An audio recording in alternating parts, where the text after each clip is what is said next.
Muy buenas, soy Oriol Lugo, doctor en psicología, y aquí tenemos un espacio más de entrevistas y hoy vamos a charlar con María Alejandra Castro. ¿Qué tal? ¿Cómo estás? Hola, bien, ¿tú qué tal? Muy bien, muy contento de tenerte aquí. Para mí es un placer estar charlando con una investigadora, con una psicoterapeuta en el ámbito de las neurociencias, un campo que a mí me apasiona y también que me dedico también en parte a este. Y te presento. Tú, María Alejandra, eres, en primer lugar, psicóloga, psicoterapeuta, eres docente, redactora de contenidos web y además también estás finalizando el doctorado en neurociencias, con lo cual ya queda poquito, ¿no? Como antes estábamos comentando, ya queda muy poquito para que seas doctora y además en el campo de las neurociencias. ¿Es así? Así es. Fantástico.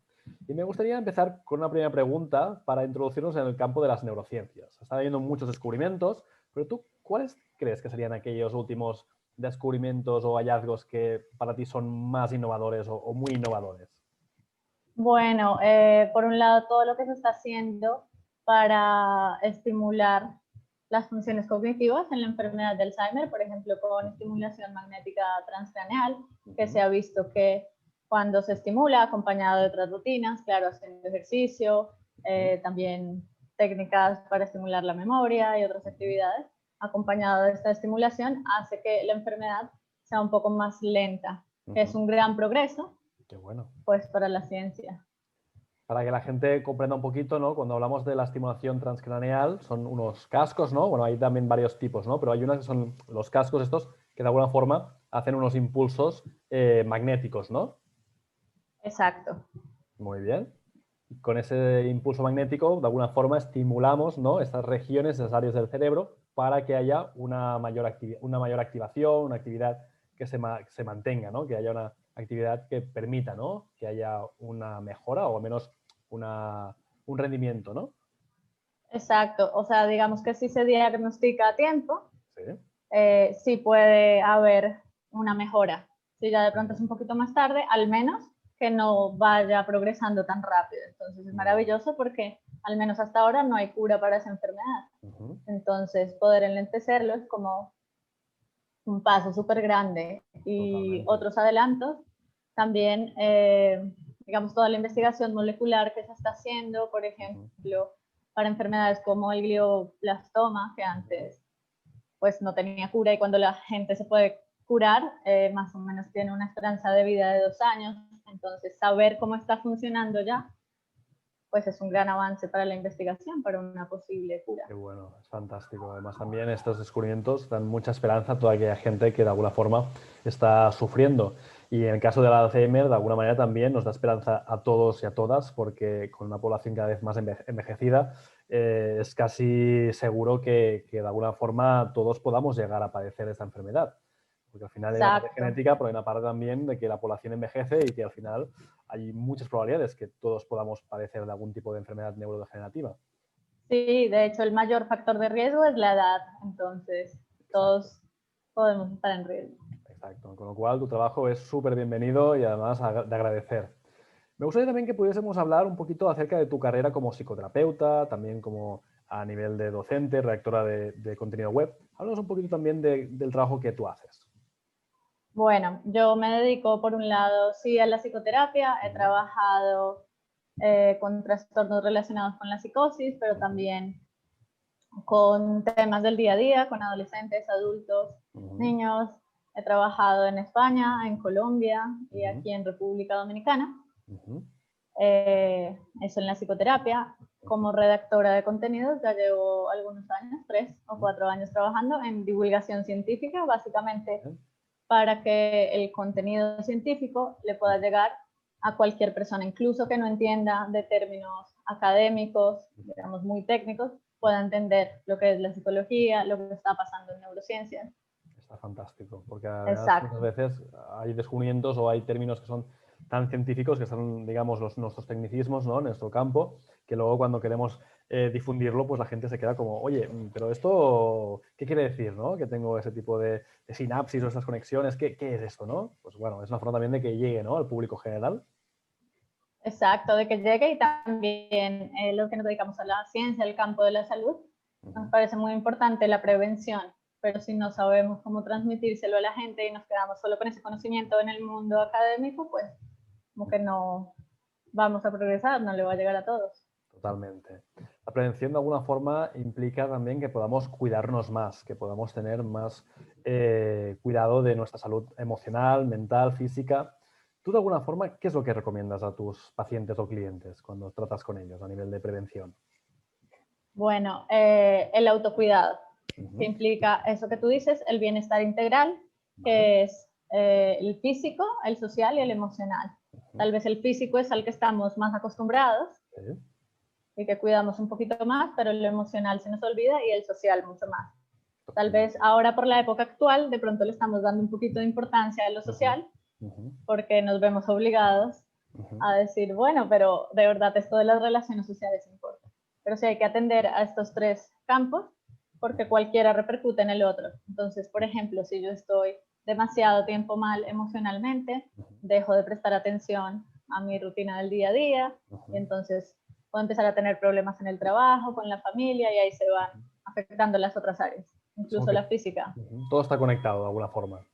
Cuando hay algo que no va Exacto. bien, afecta también a que otra área también esté perjudicada.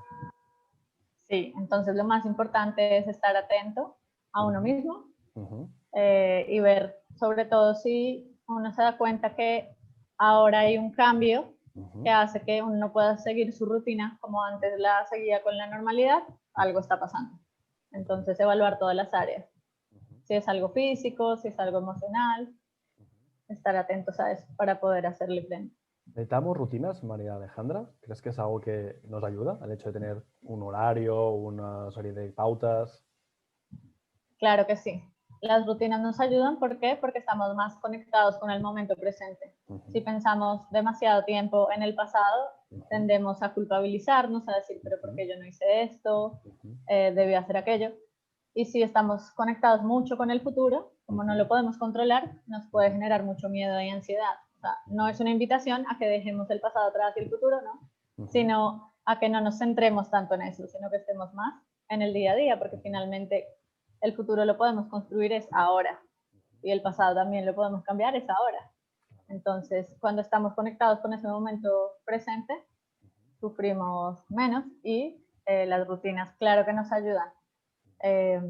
Sobre todo si no nos obsesionamos con ellas, o sea, tener rutinas saludables, tampoco ponernos metas imposibles, porque a veces si nos ponemos una meta inalcanzable, pues es que no la vamos a poder cumplir y también nos vamos a frustrar. Hay un punto también de flexibilidad, ¿no? Una parte en que podamos también adaptarnos, ¿no? Que las rutinas de alguna forma nos ayuden y no nos volvamos esclavos, ¿no? De esas rutinas. Exacto. Y dentro de la prevención, ¿también habría una prevención de cara al cerebro, a la mente?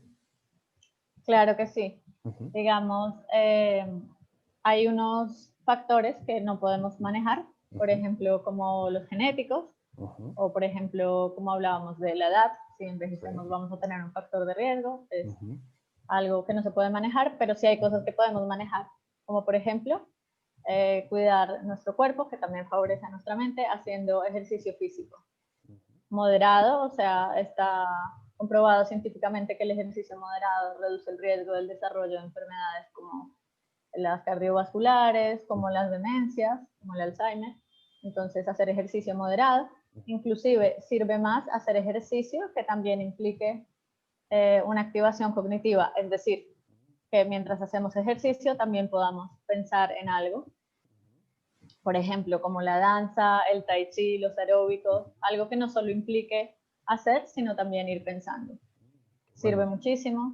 También una alimentación adecuada, que se recomienda la dieta mediterránea, entonces baja en carbohidratos, no un consumo excesivo de carnes rojas, omega 3.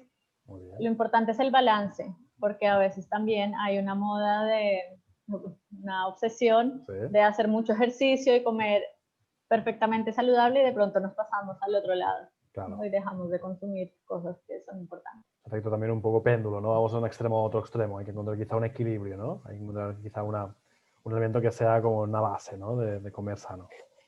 Exacto. Y entrando ya en el campo de tus investigaciones como neurocientífica, como persona que está estudiando en el campo de las neurociencias, ¿qué descubrimientos a nivel de tu trabajo estás haciendo? ¿En qué área estás justamente investigando? Bueno, ahora yo investigo el olfato en relación con el Alzheimer. Yo me di cuenta hace algunos años que el olfato era uno de los sentidos más olvidados, o sea, a la gente le parece impensable quedarse sin vista, sin oído, pero como que en el olfato no pensaba, ¿no? Y de verdad es importante para la calidad de vida, o sea, hace parte de nuestras rutinas, hace parte también de defendernos, por ejemplo, si hay algo tóxico nos podemos dar cuenta por el olfato, o sea, es fundamental para la vida, y resulta que está muy relacionado con las enfermedades neurodegenerativas, por un lado porque puede ser un factor predictor, o sea, si tenemos algún malestar en el olfato y se diagnostica a tiempo, podemos tener un indicio de que estamos desarrollando alguna enfermedad de este tipo. Qué curioso. Pero por otro lado, cuando no se ve afectado, o sea, lo mantenemos igual, en las personas con Alzheimer, nos damos cuenta que es una vía directa, o sea, porque el olfato está muy relacionado con la memoria de manera directa, o sea, si ustedes se acuerdan, por ejemplo, del olor de una persona que quieren, de una vez les viene a la mente, ¿no? Solo con el olor, los recuerdos. Entonces, como es algo tan directo, es una vía más fácil para estimular la memoria. Totalmente. Entonces, ya se ha comprobado que evoca emociones y que las personas con Alzheimer son capaces de evocar esas emociones. Totalmente. Ahora lo que yo estoy investigando es si además de evocar emociones, estimulando con olfato y también con otros test cognitivos, se puede estimular el recuerdo y si eso está relacionado con la autoconciencia, es decir, si la persona es capaz de mantener ese conocimiento de sí mismo, de reconocerse. Qué bueno. Esto obviamente en etapas iniciales y moderadas, Claro, porque ya ha resultado eficaz.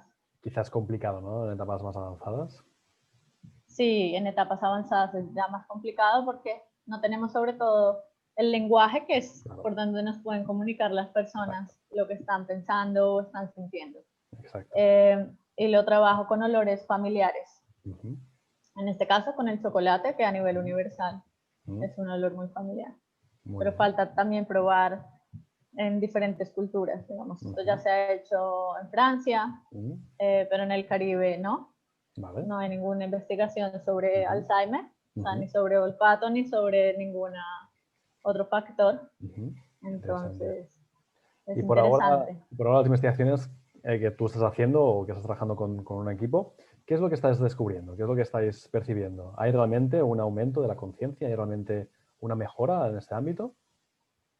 Bueno, ahora simplemente estamos viendo variaciones. En algunas personas sí, en otras no. O sea, teníamos que terminar los estudios para acabar de poder ser tener ya... Exacto.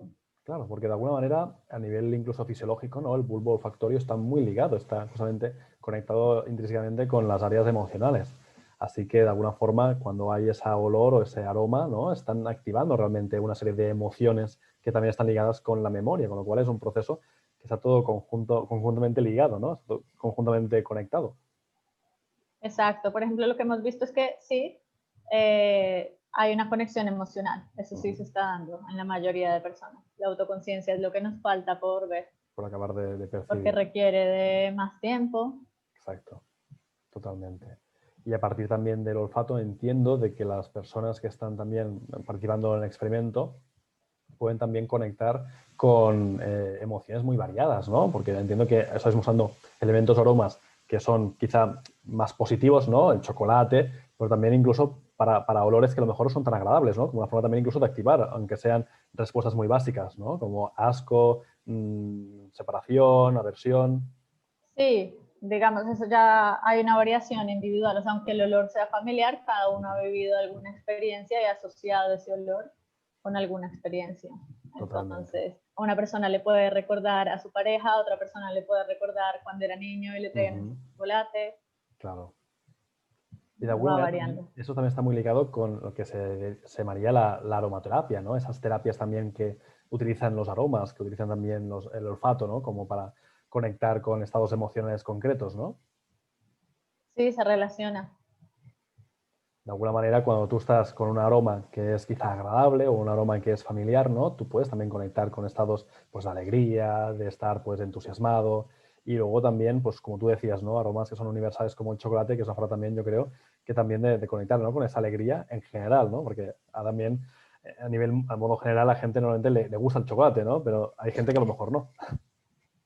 Exacto, y por ejemplo, en la enfermedad de Alzheimer que vemos tantos cambios, no solo de memoria, sino comportamentales, pues sí puede ayudar a bajar los niveles de ansiedad, de estrés. No solo la estimulación con el olfato, que es con la que yo trabajo, también otros tipos de estimulación. La auditiva también ha mostrado resultados maravillosos. La visual, a través de fotos. Muy bien, o sea que de alguna forma estamos probando con distintos tipos de estrategias para poder al menos ayudar a que la gente con Alzheimer pueda estar pues un poquito más relajada, mucho más estable, ¿no? Que no haya tampoco un deterioro que se acelere o aumente, ¿no? Exacto, la idea es que la enfermedad avance más lento. Más lento. Eso es favorable para la persona, Vale. claro, que lo vive, pero también para los cuidadores, porque esta es una enfermedad que angustia mucho a los cuidadores por esos cambios, por la dedicación que tienen que tener. Claro. Entonces, digamos que le aportaría un poco más de independencia a las personas con Alzheimer por más tiempo y a los cuidadores más tranquilidad. Totalmente. De alguna forma el estrés entiendo que es un elemento que puede acelerar el proceso, ¿no? El estrés, la ansiedad, la angustia y el hecho de estar en calma, en tranquilidad, en un estado más favorable, ayuda también a que este lentecimiento se produzca, ¿no? Sí, porque de hecho estas personas a veces pensamos que no se dan cuenta de lo que les sucede y si se dan cuenta, tal vez no lo pueden relatar como nosotros, pero sí saben que algo está pasando y eso angustia. O incluso cuando lo diagnostican a tiempo, solo el hecho de preocuparse por lo que va a venir también afecta.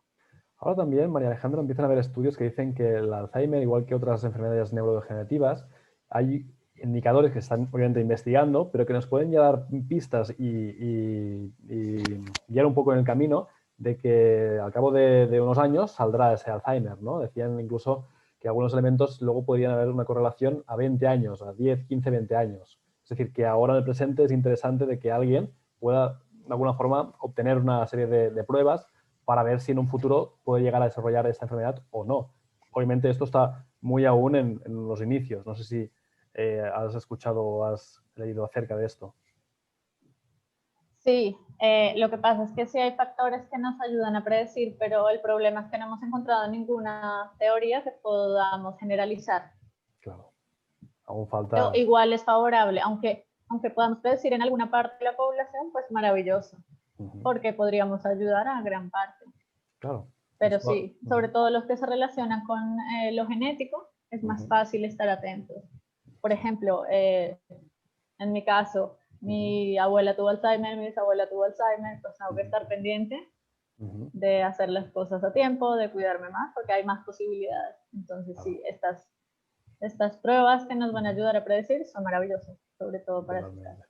Entonces, por ahora solo tendríamos, como bien comentas, los test genéticos, ¿no? Como una forma también de ver, ¿no? Una probabilidad a nivel familiar de que haya ese riesgo, ¿no?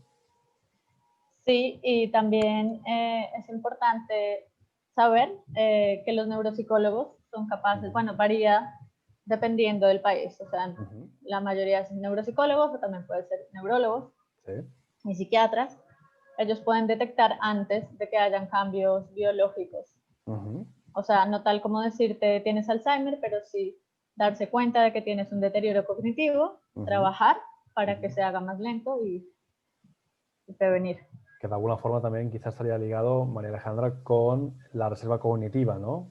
Ese colchón, ese airbag, ¿no? De alguna forma que nos va como protegiendo, ¿no? Exacto. Sí, por eso es importante, bueno, sí lo que les decía, hacer ejercicio físico, la alimentación, pero también estimular nuestra mente. No es como la gente piensa solo hacer sudokus y crucigramas, sino mantener la mente activa. Leer, pero ¿qué pasa con una persona que no sabe leer? Mantener su mente activa en las actividades que desarrolla en el día a día. Por ejemplo, si hace trabajo de campo, el saber cuándo va a ser la cosecha, que sirve. O sea, estar activos. Y algo muy importante que no se tiene en cuenta es lo social, establecer relaciones saludables. Lo social también afecta a la mente. Entonces no es tanto ser popular, sino más bien saber poner límites, estar con personas que te aporten, con las que puedas crecer, con las que te desarrolles. Fantástico. Es decir, al final que tengas un entorno que sea de calidad, ¿no? No es quizá un tema de cantidad, sino de calidad, ¿no? Uno puede decir, sí, Exacto, tengo muchos seguidores en las redes, pero luego cuando tú tienes un problema, a lo mejor te faltan amigos para que te ayuden, ¿no? así es. Los amigos que sean de verdad y que sean también relaciones sanas, ¿no? Que hayan, como tú decías, ¿no? En el que podamos poner límites, podamos también sentirnos satisfechos, realizados, llenos. Exacto. Ah, bueno, y también una buena relación con uno mismo, porque a veces se nos facilita ser muy buenos con el otro, ¿no? Sí, también. Pero también resulta un poco nocivo, por ejemplo, siempre decirle que sí al otro en todo, una movilidad excesiva, digamos. También nos hace daño porque tenemos que cuidarnos a nosotros, no solo al otro. Claro, entonces también habría una parte que es de autocuidado, ¿no? De la propia autoestima, la propia autoconcepto, todos esos elementos también de valorarse a uno mismo o a una misma. Exacto, el valor que uno se da a sí mismo, la confianza que tiene en Ujú, sus propias capacidades para lograr algo. ujú. Así que de alguna forma estamos como creando, ¿no? Un escudo protector, ¿no? O al menos que nos ayude a paliar todos esos estresores para que si en el caso de tener la enfermedad, al menos sea todo mucho más lento, ¿no? Exacto. Ujú, muy bien. Y volviendo a esos últimos descubrimientos que has mencionado en un inicio, esas técnicas de estimulación transcraneal, son elementos también muy modernos, ¿no? La gente que a lo mejor nos está escuchando puede decir, oye, esto parece como de ciencia ficción, ¿no? A lo mejor nos están escuchando y dicen, oye, esto parece sacado de alguna serie así, ¿no? De Netflix o alguna serie así futurista, ¿no? Pero esto es cierto, esto es algo que se está trabajando, que se está investigando, ¿no? Sí, esto funciona. Sí, todas las técnicas de estimulación transcranial, neuroimagen, Ujú. Esto están está, funcionando hoy en está en día. la disposición. Tal vez, a lo Lo que mejor... se hace Ujú. es ver, perdona, Sí, sí, no, lo que adelante, se adelante. hace es ver, por ejemplo, cómo estaba la función antes de la memoria, de la Ujú, capacidad de planificar, de la capacidad de organizar. Se ujú, estimula con estas técnicas y después ver si mejora. Hasta ahora se ha visto que sí mejora. El estudio, digamos, más prometedor ujú. ha visto que mejora durante 4 semanas, o sea, que se mantiene, Se mantiene, porque no es solo que mejore, sino que se claro. mantiene. Ujú, Hasta ahora se está viendo así, ojalá que pudiera durar ujú. más tiempo, hasta ahora se está investigando. Entonces son gente que va haciendo sesiones, ¿no? Con estas técnicas de estos cascos, ¿no? Y a partir de aquí son sesiones que se van repitiendo, ¿no? A lo largo de las semanas, a lo largo del tiempo, ¿no? Exacto. Ujú. Y además también esas técnicas también se están trabajando con otro tipo de trastornos, ¿no? Incluso se dice, o hay también algunos estudios que empiezan a investigar con el tema de la depresión profunda o depresiones que son crónicas, con trastornos de ansiedad, ataques de pánico. No sé si también has Exacto. leído acerca de estas... Sí, con trastornos psiquiátricos, sobre todo ansiedad y depresión, se está Ujú, trabajando.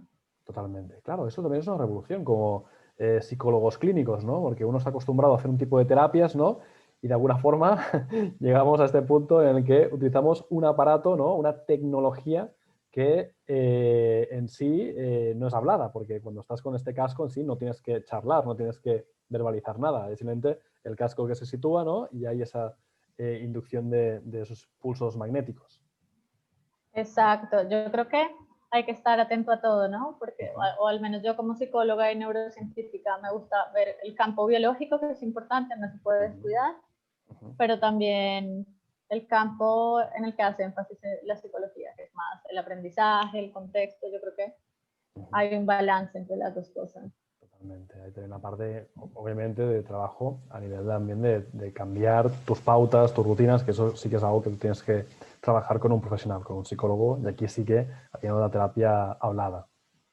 Exacto, sobre todo, claro, lo biológico nos da muchas esperanzas. Ujú, Lo que me gustaría ver es cómo ese cambio ujú. también no se evidencia solo en la sensación física, sino cómo se daría a nivel mental, ¿no? Que es todo lo que estamos esperando ahora, o sea, si la persona sigue con las mismas ideas o no, o solo se le quita la sensación física. Es Claro, que realmente ahí algo también. completamente revolucionario. Sí, sí, sí. Bueno, es una cosa que obviamente también iría en la línea de descubrir, ¿no? Estos enlaces que hay entre mente, emociones, mente, cuerpo, mente y fisiología, que es algo que también está a debate y a estudio. Así es. Y con personas que estén sanas, ¿has obtenido algún resultado con el tema también a nivel de estimulación olfativa? No sé si has probado alguna. de estas herramientas o elementos con gente que a lo mejor no esté con Alzheimer? Sí, yo trabajé, pero no a través de la estimulación olfativa, sino a través de psicoterapia. Vale. En relación con mejorar la calidad de vida. Muy Trataba bien. personas que tienen pólipos nasales, o sea, por algún motivo, Vale. o olían mal o dejaban de oler Ujú. por completo, y eso repercutía en sus vidas. Ujú. Con temas incluso igual de Ujú. graves hasta el suicidio. Ostras. A niveles muy graves. Entonces, con psicoterapia. ¿Y pudiese ser que hubiera alguna causa también que fuera no fisiológica, sino emocional? ¿Algún tipo de bloqueo, algún tipo de trauma, algún tipo de estancamiento emocional que llegase a bloquear ese sentido? No, o ¿O era sea, más, tendríamos que ver. era más fisiológico, ¿no? En estos casos. Sí, era más fisiológico, Vale. pero habría que ver según cada persona. Era más fisiológico, pero sí a raíz de esa pérdida se desencadenaba algo emocional. Sobre todo me di cuenta en relación con las parejas. Por ejemplo, por temas que nos pueden parecer muy sencillos, porque no los pensamos en el día a día, como que la persona deja de oler y ya no sabe cuándo debe ponerse ropa limpia o no. Sí, es un elemento que realmente es básico, claro. Claro, a nosotros los adultos no nos gusta que alguien nos diga cómo vestirnos o cuándo, Totalmente. pero las otras personas se pueden sentir incómodas si huelen mal, entonces empezaban los conflictos de pareja con algo tan sencillo como eso, pero en realidad afectaba la calidad de vida. Bueno, que realmente es un elemento, como tú decías, ¿no? De supervivencia, ¿no? Tú incluso puede ser que estés haciendo un fuego, estés de alguna forma cocinando y no hueles que está quemándose, entonces aquí también te puedes tener un susto. Exacto, también muchos temas de intoxicaciones pasaron por ese tema. Y también antes hemos estado comentando que estás a punto de sacar un libro que va a salir aquí muy poquito, faltan yo creo que días, ¿no? Ya concretamente, que es una obra donde vinculas la psicoterapia, la cultura, el arte. ¿Se titula? ¿Cómo es el título de esta obra? Sí, se llama Psicología Cultural, Arte, Educación y Trabajo. Muy bien, fantástico. Háblanos un poquito de este proyecto. Bueno, es un libro que nació de mi trabajo de grado. Imagínense, hace ya bastante tiempo. Empecé a escribir sobre arte y psicosis. Me apasiona mucho el mundo de la esquizofrenia relacionado con el arte. Y de ahí comenzó la idea y ya ahora se desarrolló. Pero bueno, en el libro no solo se habla del arte vinculado con la psicosis, sino en general con la mente y también en otros contextos. El arte, por ejemplo, en las organizaciones, el arte en la educación, psicoterapia con arte. Bueno, es un elemento también clave, ¿no? Para poder evocar las emociones, para poder también conectar con ese mundo interior, ¿no? Para poder también exteriorizar y plasmar lo que uno lleva por dentro. Y realmente el arte es súper enriquecedor en todos los sentidos. Exacto, es como un vehículo para transformar nuestras angustias. Entonces es un elemento maravilloso para quienes conectan con el arte. Incluso también es una forma de que, en el caso de gente con Alzheimer, a lo mejor no sabe verbalizarlo, pero a la hora de pintar, dibujar, es algo que también puede ser otro canal, otro vehículo a la hora de expresarlo, de compartir. Exacto, sí, porque a veces ni siquiera nosotros que podemos estructurar el lenguaje somos capaces a veces de saber lo que estamos sintiendo, entonces todo el medio artístico sí nos ayuda, incluso después de haberlo expresado y verlo, como que ya lo podemos analizar mejor. Totalmente, qué bueno. María Alejandra, nos acercamos ya al final y me gustaría también que pudieses mandar un mensaje para aquella gente que ahora a lo mejor lo está pasando mal, que está pues preocupada a nivel emocional. ¿Tú qué les dirías a estas personas?